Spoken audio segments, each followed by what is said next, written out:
The black SUVs appeared on the horizon just after sunset, kicking up dust clouds that stretched across the Texas borderland like smoke signals of violence. Maria Santos watched them approach her small ranch from her kitchen window, her weathered hands steady as she reached for the rifle she kept above the door.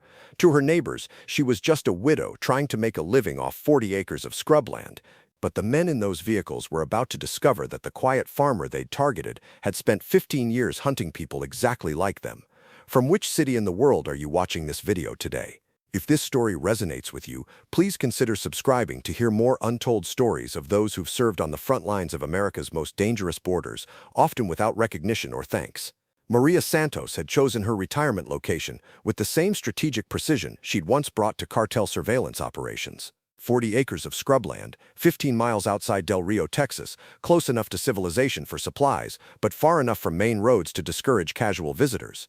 The ranch house itself was unremarkable, a single-story structure built in the 1960s with thick adobe walls that provided both insulation from the desert heat and protection from more dangerous threats. At 51, Maria moved through her daily routine with the economic efficiency of someone who'd learned that wasted motion could mean the difference between life and death. She rose at 5 a.m., checked the perimeter of her property from horseback, tended to the small herd of cattle that provided her cover story, and maintained the equipment that kept her isolated operation functional. To anyone watching, she appeared to be exactly what she claimed, a widow making the best of a hard life in an unforgiving landscape. But appearances had been Maria's specialty for 15 years with the U.S. Border Patrol, 8 of those years spent in the elite Special Operations Group that conducted deep insertion missions against cartel operations. She'd learned to disappear into whatever identity the mission required, sometimes a migrant worker, sometimes a small-town business owner, sometimes just another face in the endless stream of people trying to survive along America's most violent border. The retirement had been forced, though not unwelcome. A cartel assassination attempt had left her with a bullet scar that ran from her left shoulder to her elbow and a psychological evaluation that recommended immediate removal from active duty. The official report cited PTSD and recommended counseling. The unofficial reality was that Maria Santos had become too effective at her job. The cartels had started putting bounties on her head that made her more valuable dead than alive. So she'd taken her pension, bought 40 acres of nothing in the middle of nowhere, and tried to learn how to be ordinary. For 3 years, it had almost worked. The cattle operation provided sufficient income to maintain her cover while allowing her to monitor communications traffic from cartel operations that still considered the area valuable smuggling territory. The isolation gave her space to process the psychological weight of a career spent in the shadows of America's drug war, and the daily routine of ranch work provided structure that helped quiet the hypervigilance that had kept her alive but made peaceful sleep nearly impossible. She'd even begun to believe that her war was over. That illusion ended at 7:42 p.m. on a Tuesday evening in October when her motion sensors detected 4 vehicles approaching from the south, the direction that led directly from known cartel crossing points along the Rio Grande. Maria set down her coffee and moved to the gun cabinet she'd built into the wall beside her kitchen window. From the outside, it looked like a spice rack. From the inside, it contained enough firepower to outfit a small tactical team, a Remington 700 sniper rifle, an AR-15 with night vision scope, 2 Glock pistols, and enough ammunition to hold off a sustained assault. She'd hoped never to need any of it again. Through her binoculars, she counted 12 men in 4 vehicles, black SUVs with tinted windows and the kind of aggressive equipment packages that suggested serious money behind the operation. They moved with military precision, maintaining formation and communication discipline as they approached her property. This wasn't a random probe or territorial dispute. This was a planned operation with a specific target, her. Maria activated the communication system she'd installed in her basement, equipment that officially didn't exist but connected her to federal law enforcement networks that could coordinate response to situations exactly like this one. But the nearest Border Patrol station was 45 minutes away, and the local sheriff's department was understaffed and outgunned for this kind of confrontation. She was on her own, which was exactly how she'd operated for most of her career. The lead SUV stopped just outside her property gate while the other 3 vehicles spread out to positions that would provide both crossfire coverage and escape routes. Professional tactics executed by people who understood the terrain and the target. Maria felt the familiar surge of adrenaline that had once been her constant companion, not fear, but the heightened awareness that came from facing an opponent worthy of respect. A man emerged from the lead vehicle, tall and lean with the kind of casual confidence that suggested leadership within the cartel hierarchy. He wore expensive clothes that looked out of place in the desert, and he moved with the deliberate slowness of someone who was accustomed to having other people worry about his safety. Miguel Cervantes. Maria recognized him from surveillance photos that were 3 years old but apparently still accurate. Lieutenant in the Sinaloa organization, responsible for enforcement operations along the Texas border. She'd been tracking his activities when the assassination attempt ended her career. Apparently, he'd been tracking her activities as well. Cervantes spoke into a radio, and Maria's communication intercept equipment automatically recorded his transmission. La Cazadora está en casa. Proceder según el plan. The hunter is home. Proceed according to plan.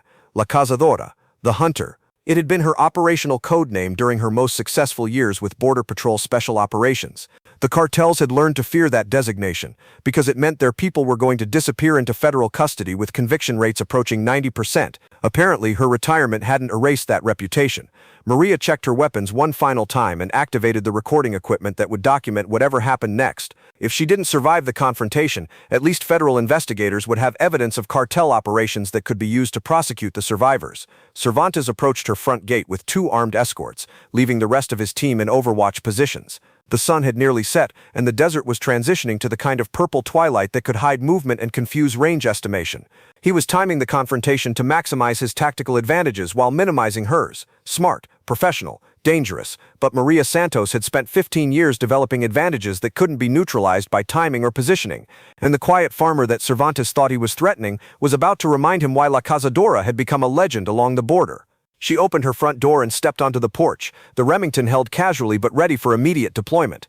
In the fading light, she could see Cervantes smile with the kind of predatory satisfaction that suggested he believed the hard part was over. He was about to learn that the hard part hadn't even begun.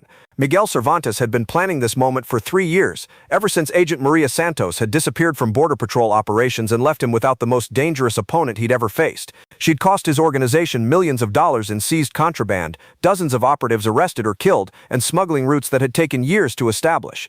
Her retirement should have been a victory, but it felt more like unfinished business. Now, looking at the middle-aged woman standing on her porch with a rifle that she held like someone who knew how to use it, he felt the satisfaction of a hunter who'd finally cornered his prey.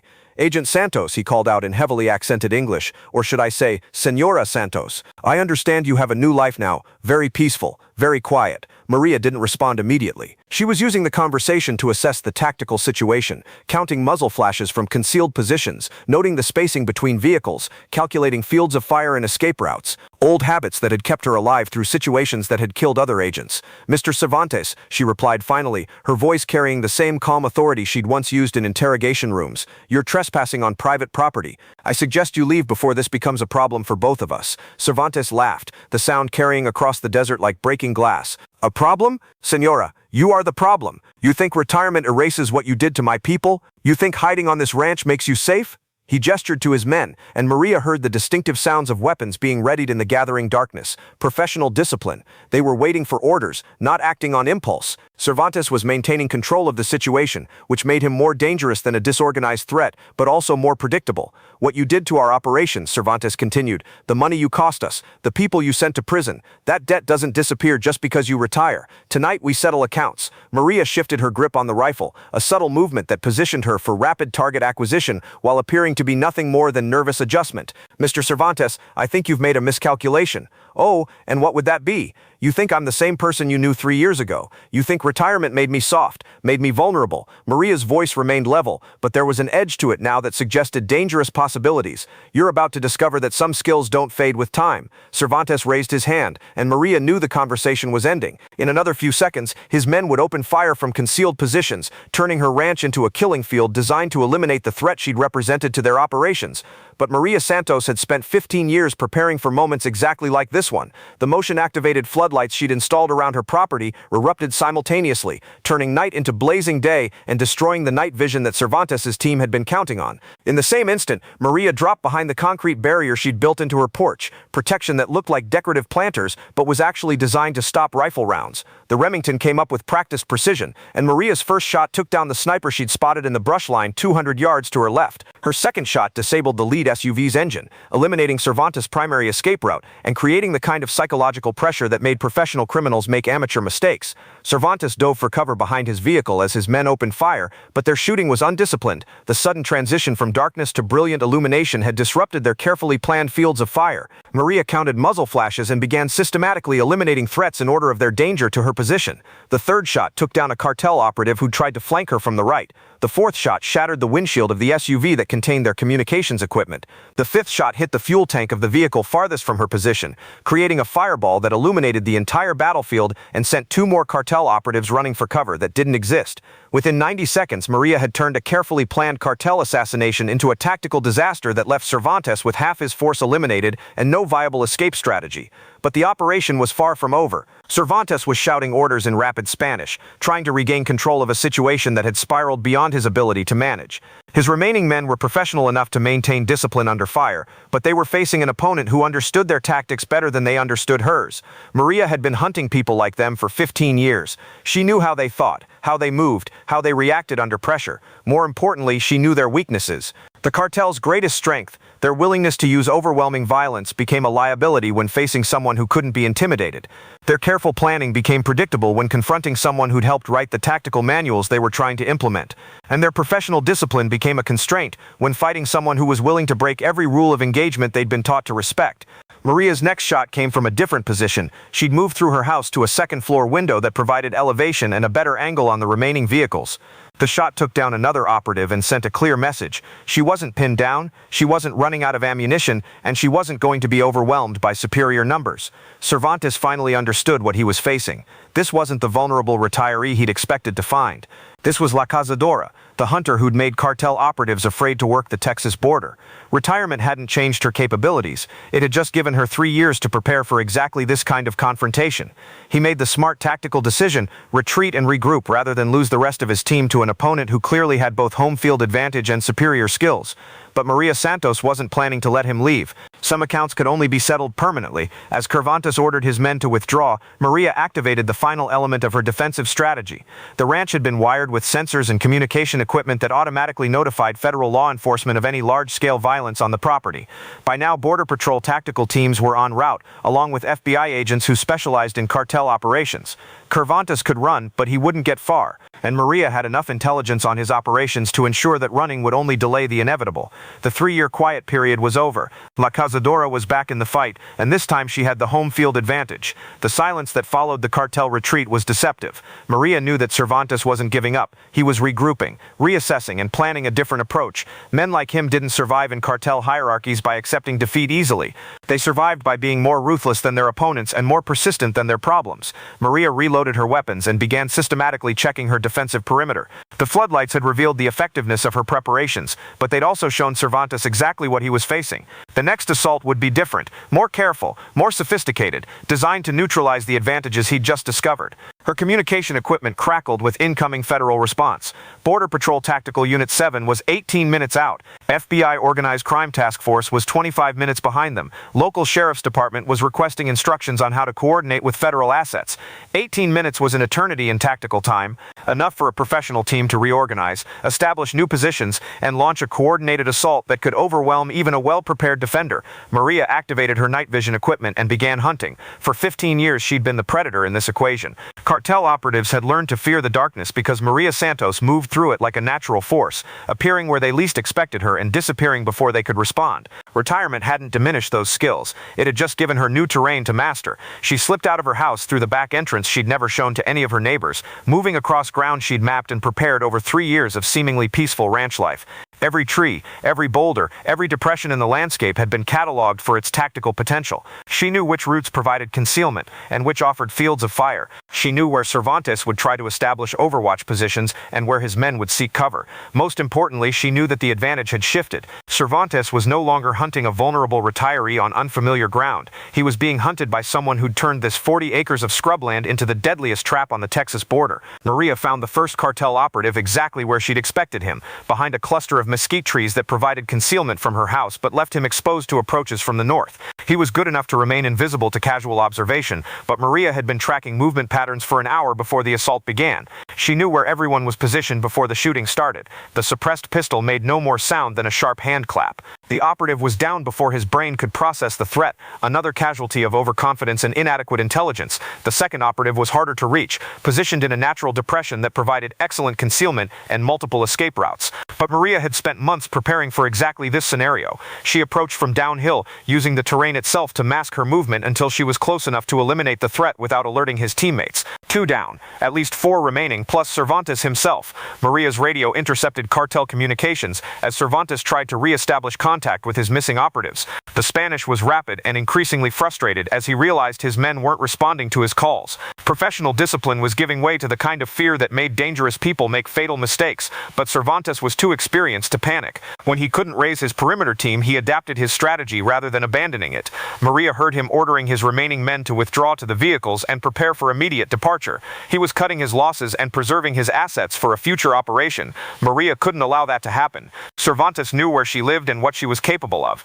If he escaped tonight, he'd return with more men, better planning, and the kind of overwhelming force that no amount of preparation could overcome. This confrontation had to end permanently, or it would never end at all. She had perhaps 5 minutes before federal backup arrived, 5 minutes to finish what Cervantes had started, and ensure that La Cazadora's retirement could continue without the constant threat of cartel retribution. Maria moved across the desert with the fluid efficiency of someone who'd spent years perfecting the art of predatory movement. She reached the cartel's position just as Cervantes was organizing his withdrawal, his remaining men loading equipment into the surviving vehicles while maintaining defensive positions. The sniper's perch she'd constructed overlooking the main access road gave her clear sightlines to all 3 remaining vehicles. More importantly, it positioned her between the cartel team and their primary escape route. Cervantes was standing beside the lead SUV, speaking rapidly into a satellite phone that connected him to cartel command structure in Mexico. He was explaining the failure of his operation and requesting permission to abort the mission. Maria could hear enough of the conversation to understand that he was being ordered to complete the assignment regardless of casualties. The cartel leadership wasn't interested in tactical difficulties or operational complexities. They wanted Agent Maria Santos eliminated, and they were willing to sacrifice Cervantes and his entire team to achieve that objective, which meant this confrontation would continue until someone was dead. Maria's shot took Cervantes in the center of his chest, the impact spinning him around and dropping him beside the vehicle he'd been using for cover. The remaining cartel operatives immediately opened fire in her direction, but they were shooting at muzzle flash rather than an identified target. Their rounds struck rocks and sand while Maria repositioned for her next shot.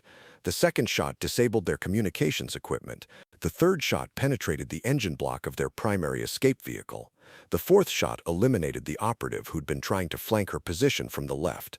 By the time Border Patrol tactical units arrived 18 minutes later, they found Maria Santos sitting on her front porch, cleaning her rifle with the same methodical care she brought to all her ranch maintenance. The cartel operation had been completely neutralized, 3 operatives dead, 2 captured, and Miguel Cervantes bleeding out beside the SUV he'd expected to use for his triumphant departure. Border Patrol Tactical Commander James Rodriguez approached Maria with the mixture of respect and caution that experienced operators showed when dealing with someone whose reputation preceded them. "Agent Santos," he said, using her former title without thinking about it. "Are you injured?" Maria looked up from her rifle cleaning. "No injuries, Commander, just some property damage and unwanted visitors." Rodriguez surveyed the battlefield that had been Maria's front yard 3 hours earlier. Bullet holes in her house, disabled vehicles, and enough evidence of professional violence to outfit a crime scene training exercise. "Agent Santos, what exactly happened here?" Maria's response was as precise as her shooting had been. "Mr. Cervantes and his associates trespassed on my property with apparent intent to commit violence. I defended myself using appropriate force." "Appropriate force," Rodriguez repeated, looking at the destruction surrounding them. "They brought 12 men and enough firepower to assault a federal installation," Maria replied evenly. "I used exactly enough force to neutralize the threat they represented." Rodriguez nodded slowly. He'd read Maria's service record during the drive to her ranch. He knew what she was capable of, and he knew that the cartel team had made a fundamental miscalculation when they decided to target her. "Agent Santos, we're going to need a full debrief on cartel operations in this area. Your intelligence could help us disrupt their networks across the entire border region." Maria finished cleaning her rifle and looked out across the desert where she'd spent 3 years trying to live a quiet life. The illusion of peaceful retirement was over, destroyed by people who couldn't accept that some wars have to end. But maybe retirement had been the illusion. Maybe the war was what was real, and her brief time as a peaceful rancher had just been an intermission. "Commander Rodriguez," she said finally, "I think it's time for Agent Santos to come out of retirement." 3 days later, Maria Santos walked into the Border Patrol Sector headquarters in Del Rio, Texas, wearing a uniform she'd thought she'd never put on again. Her ranch would remain her home base, but it would also serve as a forward operating position for federal law enforcement operations targeting cartel activities along the border. The quiet farmer had been a useful cover identity, but La Cazadora was who she'd always been. and the cartels had just reminded her that some people are too dangerous to be allowed to retire peacefully. The war continued, and Agent Maria Santos was back where she belonged, hunting the people who thought they could intimidate those who dedicated their lives to protecting others. Some retirements end with gold watches and farewell parties. Others end with gunfire and the realization that the mission never really stops. Maria Santos's retirement had ended exactly the way her career had begun, with violence, precision, and the absolute certainty that she was on the right side of an inevitable fight. The cartels had made their choice when they came to her ranch. Now they would live with the consequences or die with them.